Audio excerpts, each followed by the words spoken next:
a Russian teenager born in 2007, walked onto tour, and almost no one expected what she was about to do.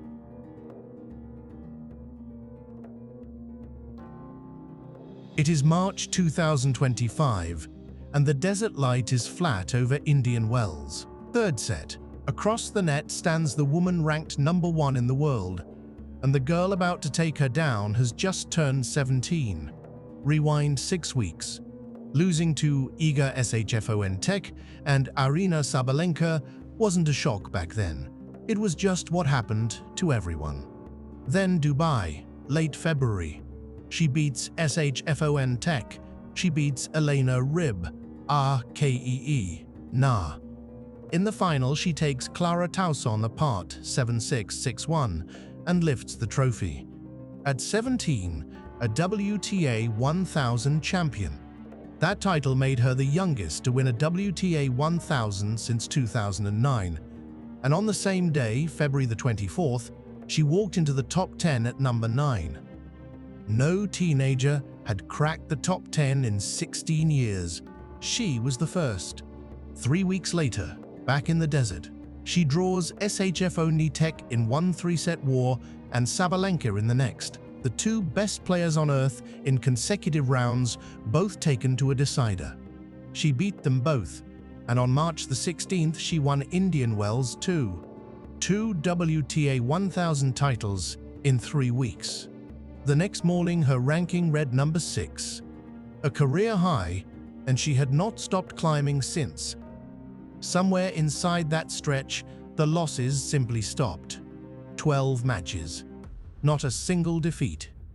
And in 2 months, she would carry that streak onto the red clay of Roland Garros, 17 years old, with the world #1 already drawn to meet her in the semi-final. What happened on that court was about to erase a record that had stood for a generation. It is March 2025, and you are on the baseline in the California desert. Across the net stands the best player on the planet. You are 17, and back home you are not yet old enough to drive. 1 round earlier, in this same draw, you had already beaten the world #2. To understand how a teenager ends up here, rewind 3 weeks and cross an ocean. It is late February in Dubai, and Iga Swiatek is across the net from you for the first time. You beat her. Then you take down Elena Ryb, RKEE Na, and all of that Wimbledon-forged power, and in the final, you dismantle Clara Tauson 7-6, 6-1. So by the time the desert final rolled around, the pattern was already set.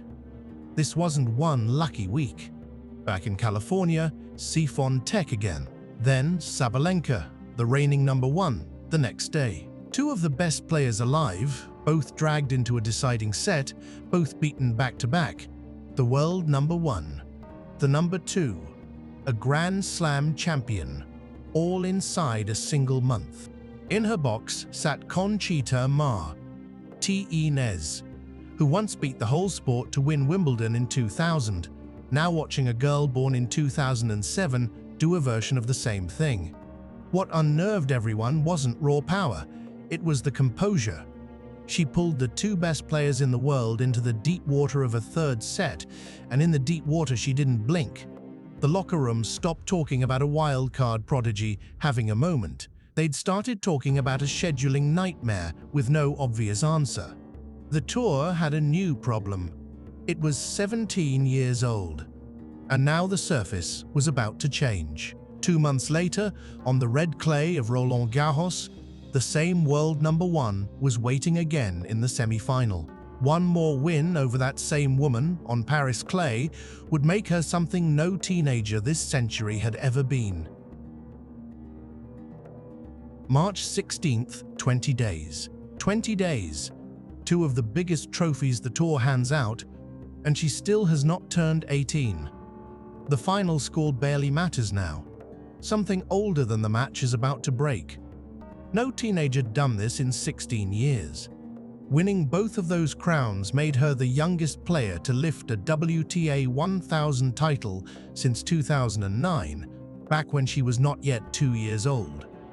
To feel how far back that reaches, You have to leave the trophies behind and find a kid born in April 2007, younger than some careers already on the tour. It is the spring of 2023.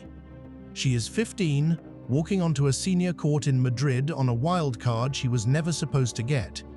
And by the time the week ends, she has taken out Leylah Fernandez, Beatriz Haddad-Maia, and Magda Linette to reach the last 16.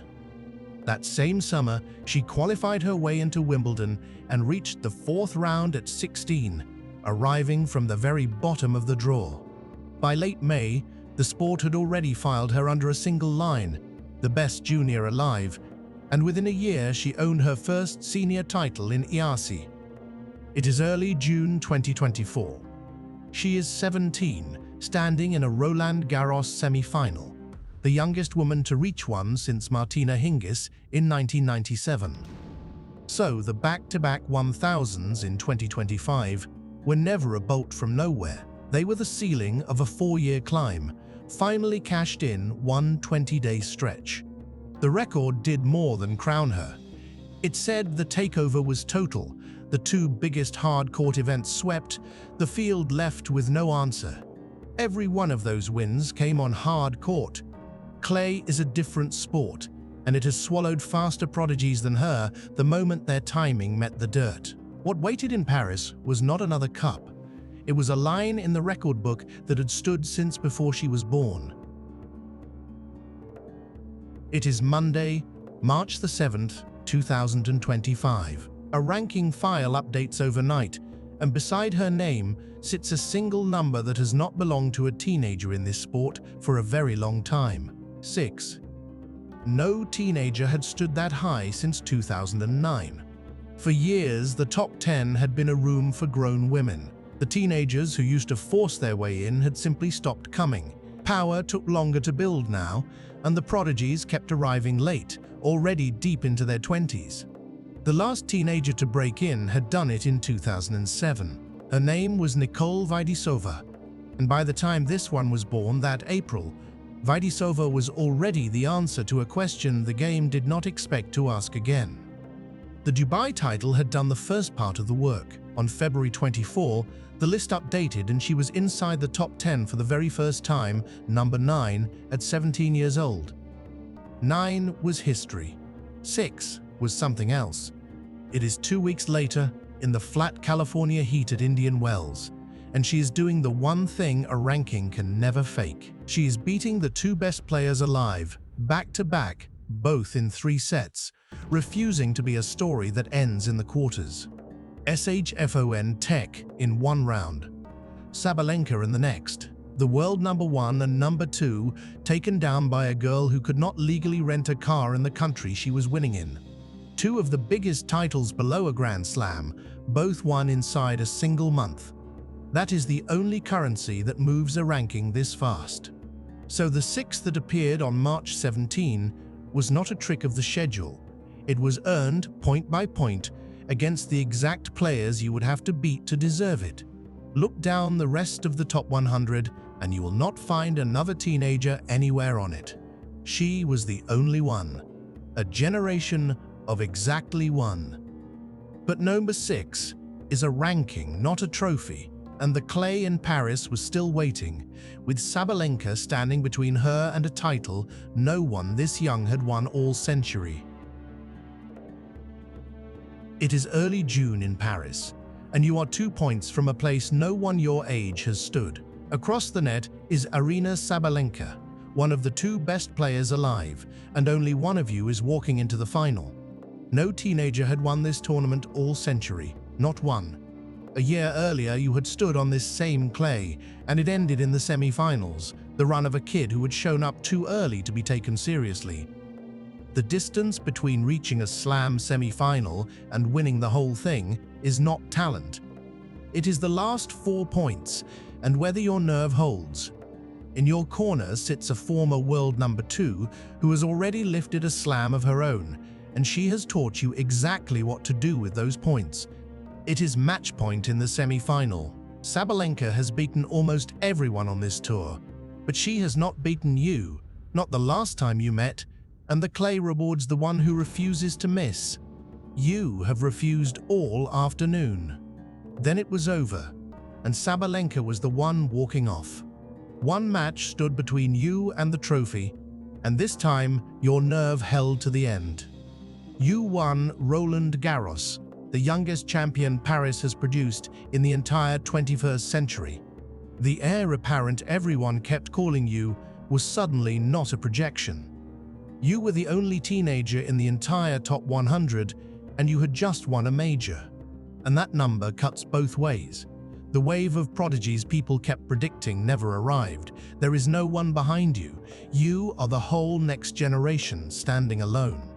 You have now beaten Sabalenka twice on the biggest stages the sport has. She will not forget the second one, and the next time she is across the net, it will not be a semi-final she is trying to win back. If this brought the match back to you, subscribe for the next one.